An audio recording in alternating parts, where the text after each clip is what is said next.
Good morning. Welcome to At Your Service on KLAX TV. Brought to you by Heart of Louisiana Credit Union.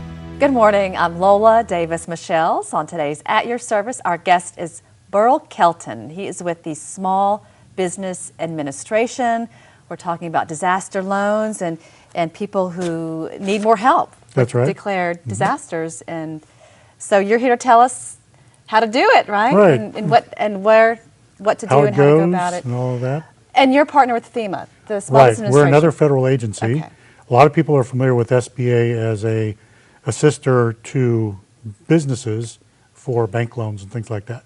This is another part of the agency, and we only make disaster loans in this part of the agency.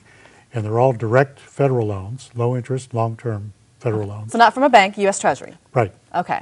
So this is a taxpayer benefit. And folks yeah. need to know that when they pay their federal taxes, this is one of the areas that they can benefit when there's a disaster declared. So if people have insurance recovery or assistance from grant assistance and need more help, this is where you step in? Right. All of the loans are based on uncompensated damage. Okay. So whatever's left that's not covered by insurance or grant assistance from FEMA or the state. When is the application filing deadline? You need to get in by May 12th at this point because we can't go back. After the deadline, if you haven't applied, it doesn't all need to be settled and completed, but just apply, get your application in by May 12th. And sometimes you see that coming from FEMA in the letters and packets.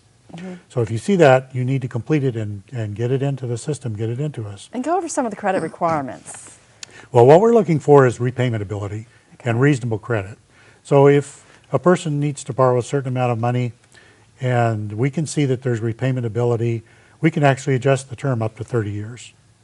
Okay. And then if things change during the recovery time, our loan officers are able to make adjustments to be able to help you continue with the loan. Because you're there from beginning to end, so it's easy Right. to know. Yeah. Right. We underwrite and we also service to the very beginning. So the agency has been doing this for 50 years, and some of those early loans, 20 years ago or so, are still being repaid, and we're still servicing those Okay. And from let's earlier disasters. talk about the loan terms as well as the loan amount limits. Well, these loans are for individuals, homeowners, renters, and businesses, and the homeowner rate is typically 1.8+%, about less than 2%, and business is 4%. So with a business, we can loan up to $2 million depending on the amount of loss, Okay. $200,000 for real estate like a home, Okay. and $40,000 for personal property, including vehicles, personal vehicles. That's today's At Your Service.